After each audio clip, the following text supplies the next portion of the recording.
Hello, good morning students. Today in 12th class physics we are continuing our discussion on refraction.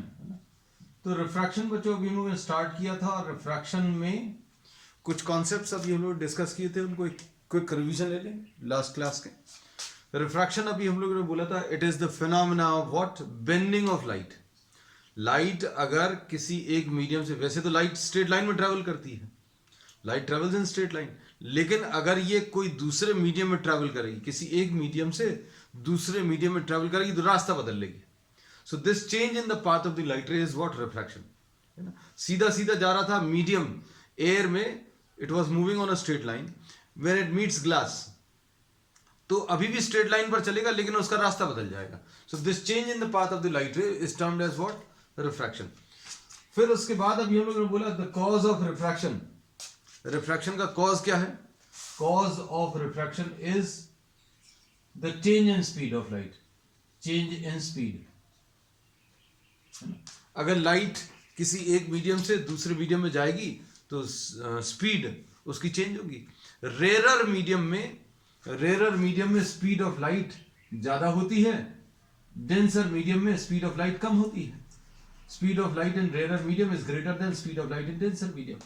फिर उसके बाद refractive index, हम लोगों ने नेक्स्ट टॉपिक जो लिया था रिफ्रैक्टिव इंडेक्स।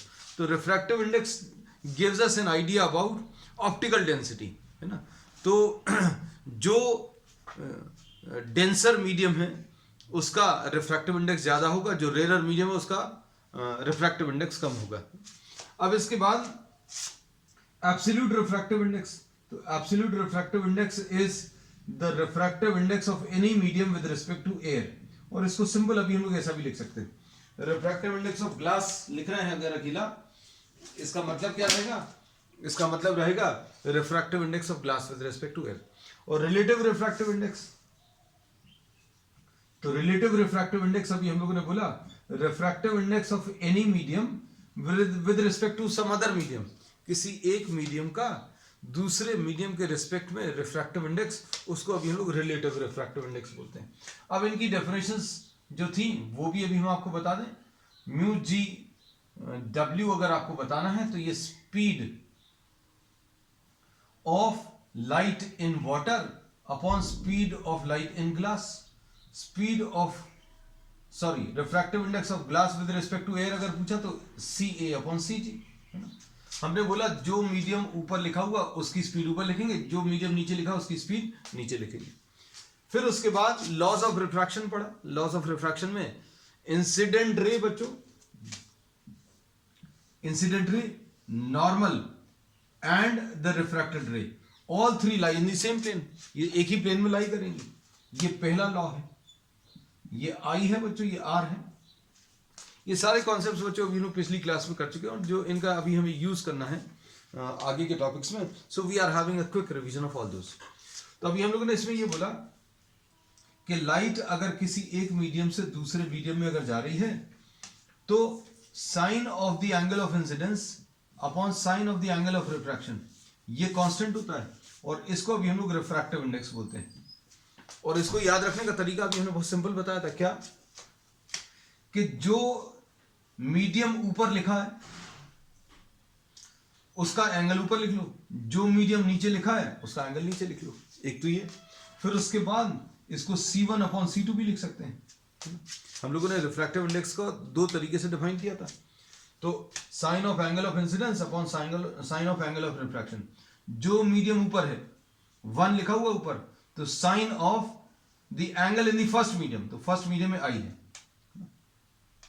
फिर इसको लिखने का एक तरीका और है, वो क्या है? रिफ्रैक्टिव इंडेक्स के टर्म से। तो वो कैसा लिखते हैं? तो ये अभी हमने बोला refractive index of second with respect to first. तो रिफ्रैक्टिव इंडेक्स के टर्म्स में रिलेशन जब लिख रहे हैं तो हमने बोला वो बोल कर लिखना। बोल कर लिखने में जो चीज पहले आएगी वो पहले लिखना। इसको कैसा पढ़ते हैं? Refractive index of second with respect to first, है ना। So refractive index of second upon refractive index of first. So this is the main relation. इतनी सारी चीजें बच्चों अभी हम लोग पिछली क्लास में कर चुके हैं। So we have taken what a quick revision of all the concepts which we have done in the previous classes. अब इसमें मेन चीज बच्चों जो आगे पूरे चैप्टर में यूज होगी वो ये वाला रिलेशन पूरे में यूज होगा, है ना। अब इसके बाद अभी हमने एक चीज और बताई थी कि लाइट अगर किसी रेयर मीडियम से डेंसर मीडियम में जाएगी, then this bends towards the normal. इसका रीजन क्या है, that we have discussed in detail in the previous class. Rare से लाइट अगर रेयर से डेंसर में जाएगी, बेंड्स टुवर्ड्स द नॉर्मल, और अगर डेंसर से रेयर में जाएगी तो this will bend away from the normal. ठीक है, अब इसके बाद बच्चों अब हम लोग नेक्स्ट आज का टॉपिक स्टार्ट कर रहे हैं, after revising all the concepts which you have done in the previous class, है ना, एक क्विक रिवीजन ले लिया। अब हम लोग नेक्स्ट कॉन्सेप्ट जो ले रहे हैं बच्चों वो क्या, principal of reversibility of light. Principal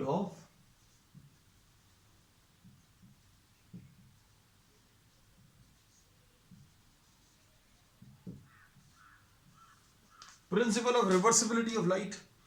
ये प्रिंसिपल ये कहता है, if light is travelling through different mediums,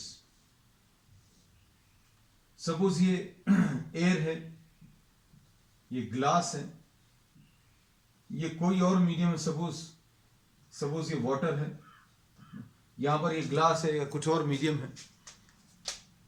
so these are many, if light is travelling through multiple mediums, तो हर मीडियम चेंज होने पर, जहां पर भी मीडियम चेंज होगा, जहां पर भी बाउंड्री होगी दो डिफरेंट मीडियम्स की, वहां पर ये अपना रास्ता चेंज करेगा। तो यहां पर इसका रास्ता चेंज होगा, रास्ता चेंज हो गया। यहां पर फिर दो मीडियम्स की बाउंड्री है, तो जहां पर भी दो मीडियम की बाउंड्री है वहां पर इसका पाथ चेंज होगा। ये इसको रिफ्रैक्शन बोलते हैं बच्चों। तो ये पाथ चेंज हो गया, यहां पर फिर से पाथ चेंज हुआ। पाथ क्यों चेंज हुआ, क्योंकि यहां पर फिर से मीडियम चेंज हुआ, और यहां पर फिर से this is a boundary between two different mediums, there will be a path change. और ये principle of reversibility of light ये बोलता है कि if light is travelling through different mediums, और किसी एक स्टेज पर, किसी भी एक स्टेज पर, if you are reversing the path of the light ray, किसी भी तरीके से लाइट का पाथ अगर आपने रिवर्स कर दिया, तो वो जिस रास्ते से आई है उसी रास्ते पर वापस जाएगी, उसमें कोई चेंज नहीं आएगा। तो अब हम लोगों ने इसमें क्या बोला, if light travels through multiple mediums, and if at any stage the path of the light ray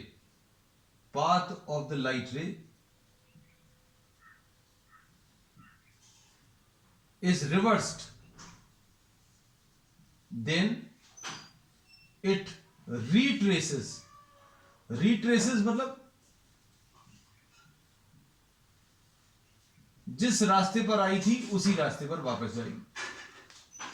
तो अब हम लोगों ने इसमें क्या बोला है, if light travels through multiple mediums and if at any stage the path of the light ray is reverse, then it retraces its original path. तो रीट्रेस करेगा अपना ओरिजिनल पाथ को। अब रिवर्स करने का तरीका क्या है बच्चों, लाइट ऐसा कुछ ट्रैवल कर रही थी, आप कहीं पर भी, जैसे मान लो यहां पर इसका पाथ रिवर्स कर लो, तो पाथ रिवर्स करने का एक बहुत सिंपल फिनोमेना है, रिफ्लेक्शन। आप लाइट रे अगर ऐसी ट्रैवल कर रही है और आपको इसी रास्ते पर वापस भेजना है, तो क्या करना पड़ेगा, परपेंडिकुलर डायरेक्शन में एक मिरर रख दो। If you are placing a mirror,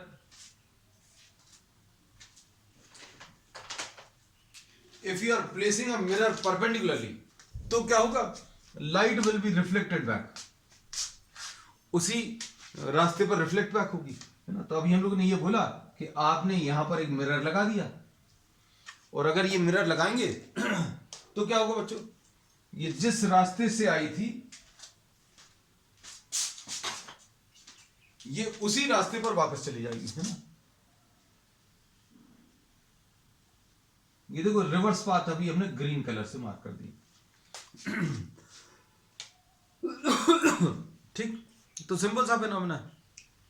कि if light is traveling through different mediums and if at any stage you are reversing the path, then light will retrace its original path. अब बच्चों इसकी बात अभी हम लोगों ने क्यों की है, क्योंकि इसकी मदद से अब हम लोग एक बहुत इंपॉर्टेंट रिलेशन करने वाले हैं, है ना. तो ये फिनोमेना या ये प्रिंसिपल जो है बच्चों याद रखना कि लाइट जो है जिस रास्ते पर आई है उस रास्ते को किसी तरीके से, if you are reversing the path of the light ray, then light ray will retrace its original path. अब देखो इसका यूज कैसा है.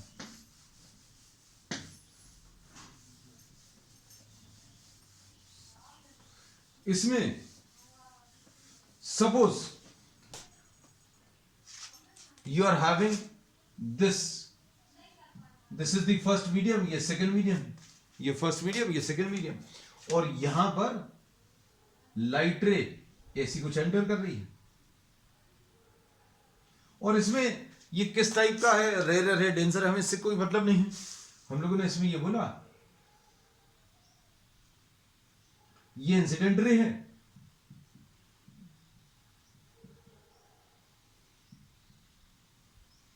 और ये रिफ्रैक्टेड रे है बच्चों.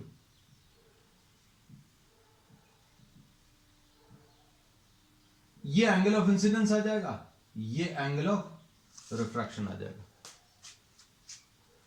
अब इसमें P पॉइंट पर बच्चों, इस P पॉइंट पर एट पॉइंट P रिफ्रैक्शन हो रहा है.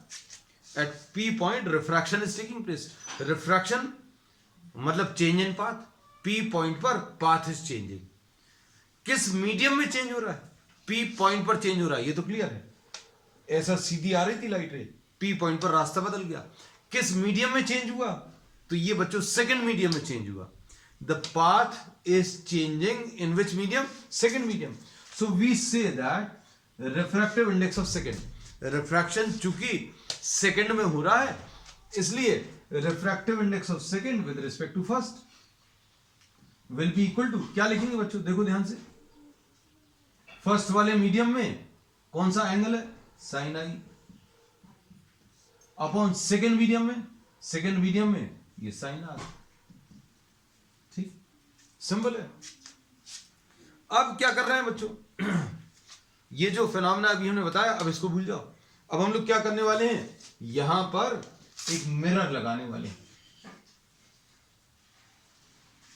मिरर लगाएंगे तो क्या होगा, मिरर लगाने से ये अपना रास्ता जो है रिट्रेस करेगी. मतलब ये जिस रास्ते पर आई है उसी रास्ते पर वापस आ जाएगी. अब क्या हो जाएगा देखना, ये जो रिफ्रैक्टेड रे थी वो अब क्या बन जाएगी बच्चों? इंसिडेंट रे. ये देखो ये ऐसा कुछ आ जाएगा. ये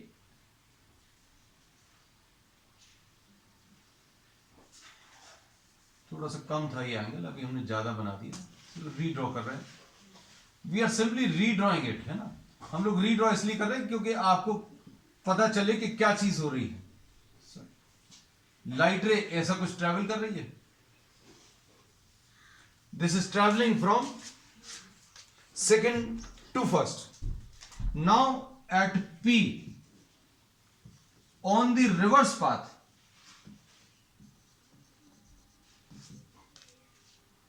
रिवर्स वाला रास्ता. अब इसमें बच्चों ये सेकंड है, ये फर्स्ट है. रिफ्रैक्शन कहां पर हो रहा है? P पर हो रहा है. रिफ्रैक्शन कहां पर हो रहा है? P पर हो रहा है. लेकिन अब कहां पर हो रहा है? किस मीडियम में हो रहा है? तो बच्चों ये लाइट ऐसी जा रही थी, इसने रास्ता अपना कहां पर बदला? फर्स्ट मीडियम में. तो अब हम लोग इसको कैसा लिखेंगे? Refractive index of first with respect to second. ये बात अगर आपको क्लिक करती है, अभी हमने क्या बोला, जब ये लाइट ऐसी कुछ ट्रेवल कर रही, कहां से? सेकंड मीडियम से फर्स्ट में. सेकंड से फर्स्ट में जब ट्रेवल कर रही है तो क्या होगा? P पॉइंट पर रास्ता बदलेगा. रास्ता किस मीडियम में बदलेगा? The path will change in first medium. The path will change in first medium. So what we are writing, refractive index of first with respect to second. कैसे लिखोगे इसमें बच्चों? अभी हम लोगों ने इसको I लिखा है और इसको R लिखा है. अब हम लोग कैसा लिखेंगे देखना. सेकंड वाले मीडियम में, सेकंड वाले मीडियम में कौन सा एंगल है? Sine r. और फर्स्ट वाले मीडियम में बच्चों क्या है? Sine i. मान लो ये सारी चीजें, ये जो अभी हमने डायग्राम बनाया, इसकी जरूरत भी नहीं। आपने μ2 1 लिखा, refractive index of second with respect to first. हमने लिखने का तरीका क्या सिखाया वो तो याद होना चाहिए कि भैया जो फर्स्ट मीडियम है तो फर्स्ट मीडियम में एंगल देखो साइन आई। ये सेकंड नीचे लिखा है तो नीचे कौन सा वाला एंगल आएगा? सेकंड वाला। तो नीचे सेकंड लिखा तो सेकंड वाले में कौन सा एंगल बन रहा है? आर। तो ये साइन आर आ गया। जब आप ये लिखोगे तो भी वही प्रिंसिपल फॉलो करो, है ना। अब इसमें क्या बोलेंगे? सेकंड वाले मीडियम में, सेकंड वाले मीडियम में कौन सा एंगल बन रहा है? Sine r. और फर्स्ट वाले में, फर्स्ट नीचे लिखा है तो यहां पर साइन किसका लिखेंगे? उस एंगल का जो फर्स्ट मीडियम में।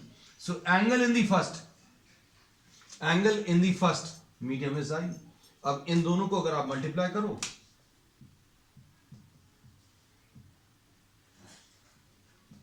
ये कितना आ जाएगा? Sine I upon sine R into sine R upon sine आई।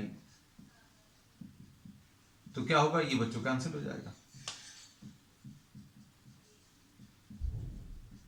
ये एक बहुत इंपॉर्टेंट रिलेशन है। इसमें मान लीजिए अगर आपको ये मेथड अच्छा नहीं लगा, एक और मेथड है इसको प्रूव करने का। एक और मेथड क्या है? वेलोसिटी के टर्म्स में। उसके लिए अब उसमें अब कोई डायग्राम की जरूरत नहीं है, but diagram is to be drawn. बच्चों आप अगर कोई भी आंसर प्रेजेंट कर रहे हैं and if you are having a supportive diagram then it's good, है ना। इसमें तो डायग्राम चाहिए ही पड़ेगा। लेकिन इस वाली मेथड में, इसमें क्या बोलेंगे बच्चों? देखो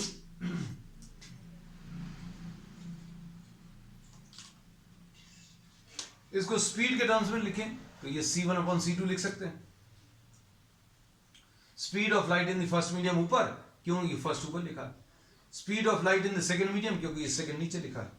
और μ12 कितना आएगा? इसको c2 डिवाइडेड बाय c1 ऐसा लिख सकते हैं। Speed of light in the second, speed of light in the first, दोनों को मल्टीप्लाई कर लो, कितना आ जाएगा? ये c1 upon c2 into c2 upon c1। इसमें c2 c2 कैंसिल हो जाएगा, c1 c1 कैंसिल हो जाएगा।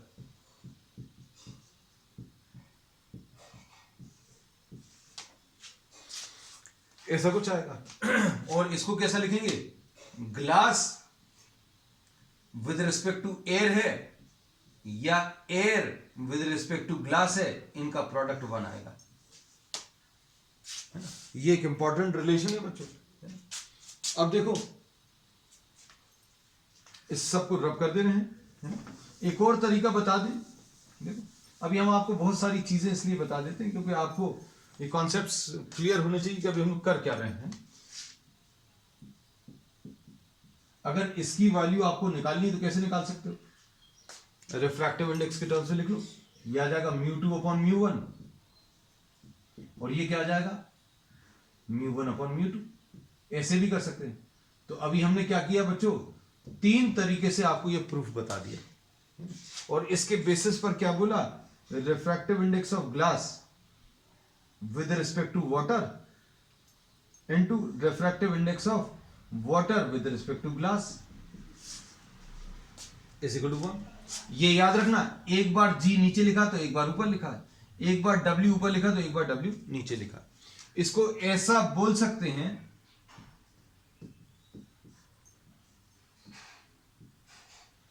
आपने ये G और W को अगर इंटरचेंज करना है, ये G और W को इंटरचेंज करना है तो नीचे लिखा तो ऊपर आ जाएगा। जैसे G अगर आप ऊपर लिख लो और W को नीचे लिख लो तो ऐसा आ जाएगा, है ना। तो डिनोमिनेटर में था, अब न्यूमरेटर में आ जाएगा, है ना। So this is how you will remember the result. तो principle of reversibility of light के बेसिस पर हम लोगों ने एक बहुत इंपॉर्टेंट रिलेशन कर लिया। क्या? कि refractive index of second with respect to first into refractive index of first with respect to second, ये बच्चों कैसा 1 आता है। चलिए अब इसके बाद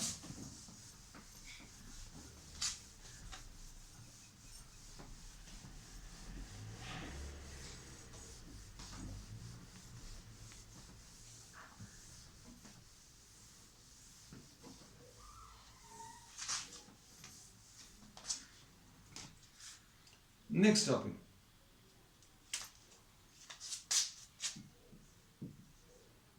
रिफ्रैक्शन थ्रू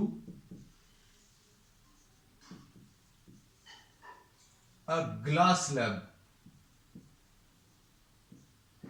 इसमें जो रिफ्रैक्टिंग एजेस हैं ये पैरेलल हैं। ये अब हम लोग नेक्स्ट टॉपिक ले रहे हैं, refraction through a glass slab. बच्चों अच्छे समझ, बहुत सिंपल सा टॉपिक है, क्योंकि जितनी चीजें अभी हम लोग बताते जा रहे हैं उन सब का भी हम लोग आगे के टॉपिक्स में यूज करते जाएंगे। अब देखना, जस्ट 1 मिनट।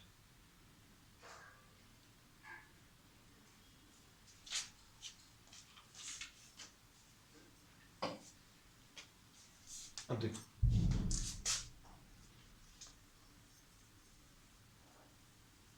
हम लोग एक ग्लास स्लैब ले रहे हैं। This is a glass slab. इसमें लाइट रे अगर इस ग्लास स्लैब को स्ट्राइक कर रही है तो बच्चों क्या होगा, अगर लाइट रे यहां कहीं पर स्ट्राइक कर रही तो इधर से बाहर निकलेगी। इमेजिन करना, if you are having a glass slab, glass slab में यहां से आपने लाइट डाली तो light will emerge from this end, इस तरफ से बाहर निकलेगी, है ना।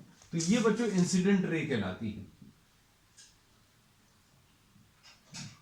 और यहां से जो लाइट रे निकलेगी उसको अभी हम लोग इमर्जेंट रे बोलेंगे। ये वाली रे जो है बच्चों इमर्जेंट रे रहेगी। अब इसमें अगर ये दोनों रिफ्रैक्टिंग सरफेसेस अगर पैरेलल हैं तो इंसिडेंट रे और इमर्जेंट रे पैरेलल होंगी। मतलब अभी हम लोगों ने ये बोला कि अगर यहां पर एक लाइट रे एंटर कर रही है तो जो बाहर लाइट रे निकलेगी वो इसके पैरेलल होगी बच्चों। तो ये बहुत ऑब्वियस सी चीज दिखती है। तो क्या सभी जगह ये सही होता है? तो अभी हम लोग बोलते हैं, मान लीजिए अगर ये ग्लास स्लैब कि ये दोनों एजेस बच्चों पैरेलल नहीं होते तो क्या होता? तो क्या लाइट रे यहां से निकलने वाली लाइट रे पैरेलल होती? तो answer is no, the light ray would not have emerged parallel to the incident ray. तो इंसिडेंट रे और इमर्जेंट रे पैरेलल होने के लिए ये जो दो रिफ्रैक्टिंग एजेस हैं वो पैरेलल होने चाहिए, बस ये याद रखना। अब इसको प्रूफ भी करेंगे। अभी हम लोगों ने ये तो स्टेटमेंट अभी आपको डायरेक्टली बता दिया या फैक्ट डायरेक्टली बता दिया। अब हम लोग इसको प्रूव करके बताएंगे, देखना कैसे। ये सपोज फॉर एग्जांपल अभी हम लोगों ने, ये एयर है सपोज, ये ग्लास है and suppose this is air.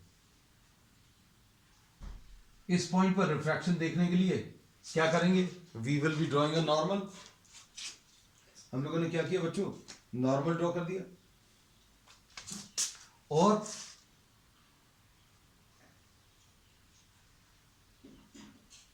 Light रे इट विल सफर रिफ्रैक्शन, यहां पर पाथ चेंज होगा। ये सपोज इसको आई बोला, इसको आर बोला। अब यहां पर अगर रिफ्रैक्शन देखना, this is point P, Q point पर एक और रिफ्रैक्शन होगा। अब क्यू पॉइंट पर एक और रिफ्रैक्शन क्यों होगा? क्योंकि यहां पर फिर से मीडियम चेंज हो रहा है। मीडियम चेंज हो रहा है तो यहां पर अभी आप परपेंडिकुलर ड्रॉ करो। ये दो लाइंस अगर बच्चों पैरेलल हैं तो इनके परपेंडिकुलर जो लाइंस अभी आप ड्रॉ करोगे, ये नॉर्मल आपने ड्रॉ किया, ये वाला नॉर्मल ड्रॉ किया, ये दोनों भी पैरेलल होंगी। और अगर ये दोनों लाइंस पैरेलल हैं, ये ट्रांसवर्सल है, तो ये एंगल्स भी इक्वल आएंगे, ये आर आ जाएगा। और बच्चों ये कौन सी रे? इसको इमर्जेंट रे बोलते हैं। दिस रे इज व्हाट? द इमर्जेंट रे, है ना। अब देखना, इसमें ये इस एंगल को नॉर्मल के साथ ये वाला जो एंगल है इसको angle of emergence,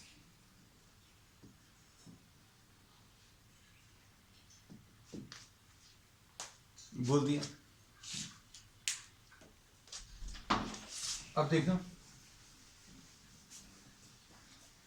at point P you are having the first refraction,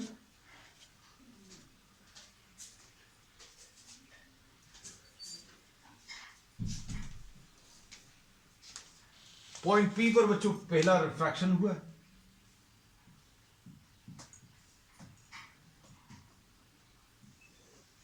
eight point P इसमें देखो जनरलाइज अगर करना तो एयर, ग्लास और एयर ना लेकर आप फर्स्ट, सेकंड और फर्स्ट ऐसा ले सकते हो। जरूरी नहीं है आपको एयर और ग्लास लेना है ना।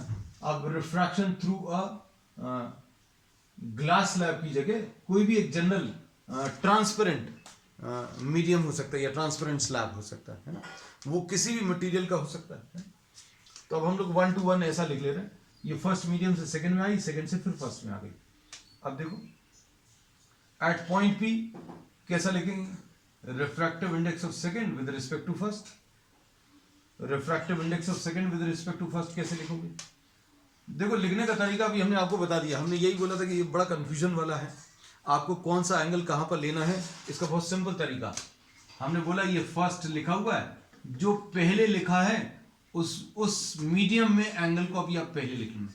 ऊपर और नीचे साइन आएगा, यहां पर साइन किस एंगल का आएगा? ये angle, this is the angle in this medium, ठीक है। अब फर्स्ट मीडियम में कौन सा वाला एंगल है? तो ये बच्चों आई है, ये आई आ गई। अब सेकेंड मीडियम में P पॉइंट पर, P पॉइंट ही देखना बच्चों, इधर मत चले जाना। P पॉइंट पर, P पॉइंट पर सेकेंड मीडियम में, P पॉइंट पर सेकेंड मीडियम में कौन सा एंगल है? R। This is how we write down. अब एट पॉइंट Q देखो, Q पॉइंट पर क्या लिखेंगे? Q पॉइंट पर refractive index of second with respect to first, फिर से लिख लो। अब Q पॉइंट देखो, Q पॉइंट पर फर्स्ट वाले मीडियम में, ऊपर ये फर्स्ट लिखा है तो साइन, इधर भी साइन। फर्स्ट मीडियम में Q पॉइंट पर फर्स्ट मीडियम में E है, साइन E। Q पॉइंट पर सेकंड मीडियम में R है, sine E upon sine R आ गया। अब इसके बाद क्या करेंगे? ये दोनों जो रिफ्रैक्टिव इंडेक्स है बच्चों, इसमें रिफ्रैक्टिव इंडेक्स ऑफ ये फर्स्ट है, ये सेकंड है, तो हम लोग क्या बोलेंगे? From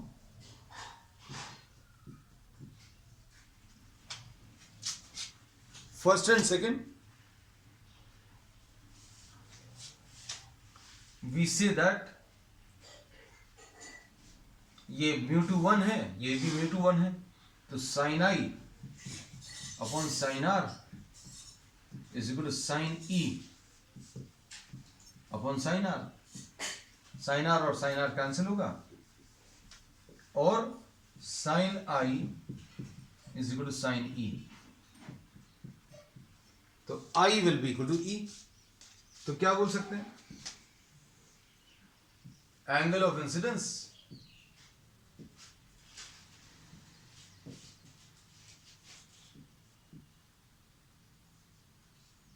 angle of emergence, angle of incidence किसके बराबर? एंगल ऑफ इमर्जेंस के बराबर आएगा, तो I will be equal to E। So we say that for a glass slab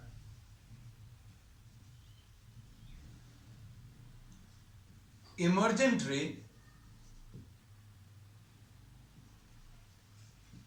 is parallel to the incident ray। Emergent ray बच्चों किसके? Incident ray के parallel है। तो ये अभी हम लोगों ने फैक्ट स्टार्टिंग में बताया ही था और इसको अभी हम लोगों ने प्रूव भी कर दिया, ठीक। चलो अब नेक्स्ट बच्चों, इसमें ये चीज याद रखना,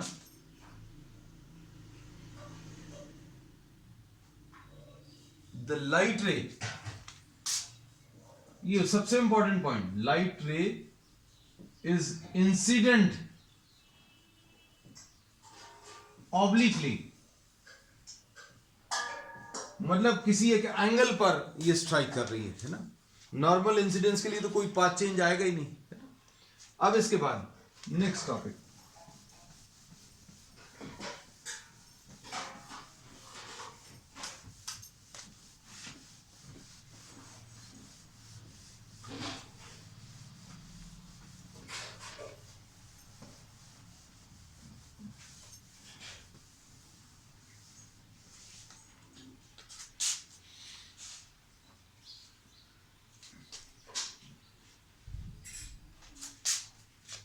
नेक्स्ट टॉपिक अभी हम लोग ले रहे हैं, ये इसी से रिलेटेड है सारे बच्चों आज जो ले रहे हैं, लैटरल शिफ्ट। लैटरल शिफ्ट अब हम लोग निकालेंगे। लैटरल शिफ्ट क्या है वो देखना अच्छे से।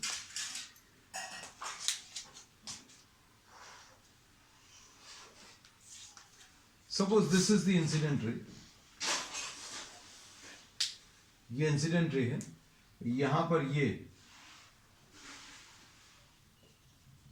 नॉर्मल है, ठीक है।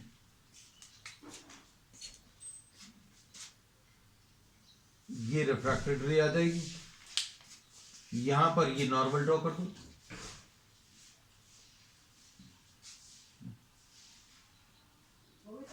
दिस वॉज दी नॉर्मल, ये बच्चों नॉर्मल है यहां पर। अब ये आई है, एंगल ऑफ इंसिडेंस, ये बच्चों एंगल ऑफ रिफ्रैक्शन है,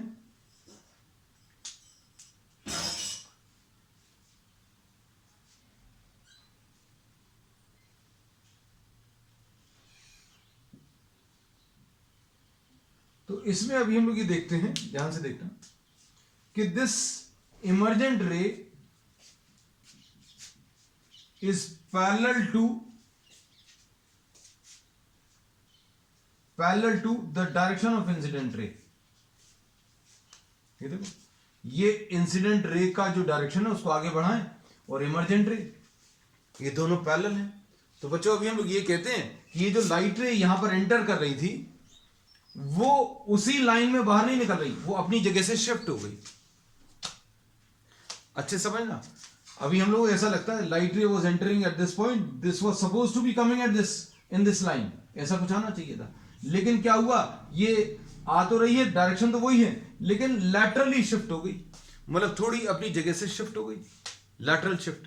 तो ये कितना शिफ्ट हो गई है ये अभी हम लोग कैलकुलेट कर सकते हैं।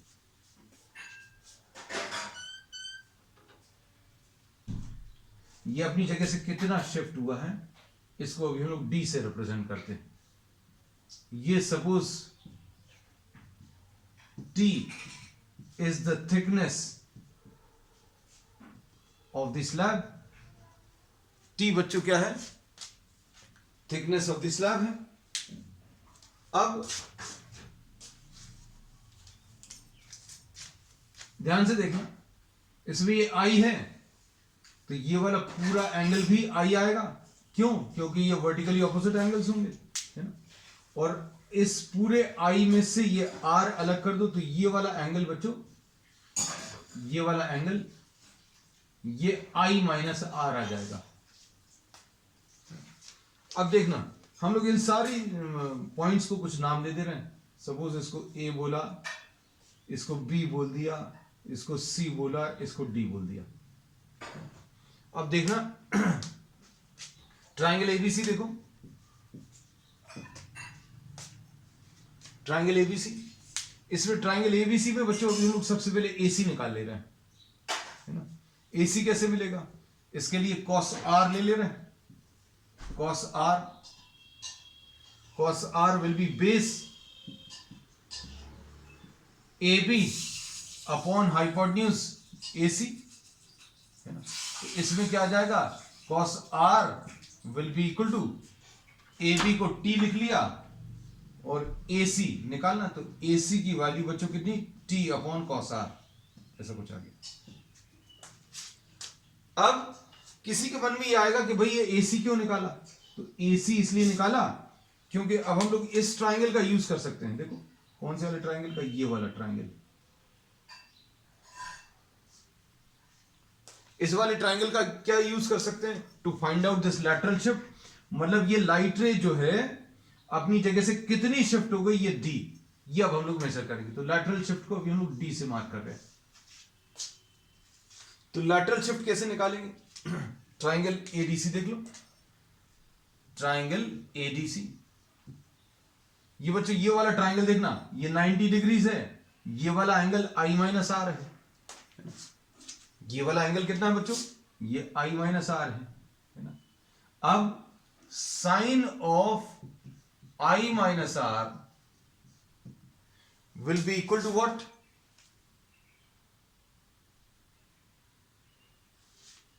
This will be equal to perpendicular CD upon hypotenuse AC।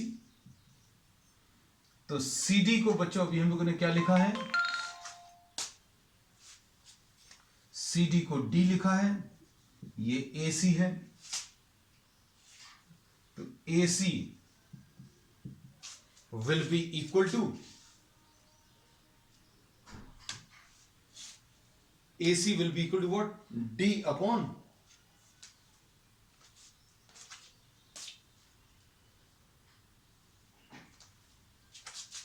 AC will be equal to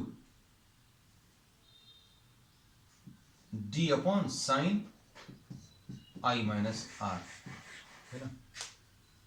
और AC की वैल्यू रख लो, AC की ये वाली वैल्यू और AC की ये वाली वैल्यू, दोनों वैल्यूज को बच्चों इक्वेट कर दो।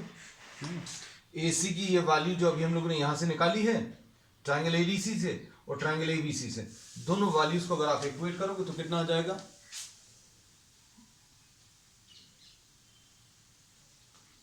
कितना आ जाएगा? ये T upon cos R will be equal to D upon sine I minus are.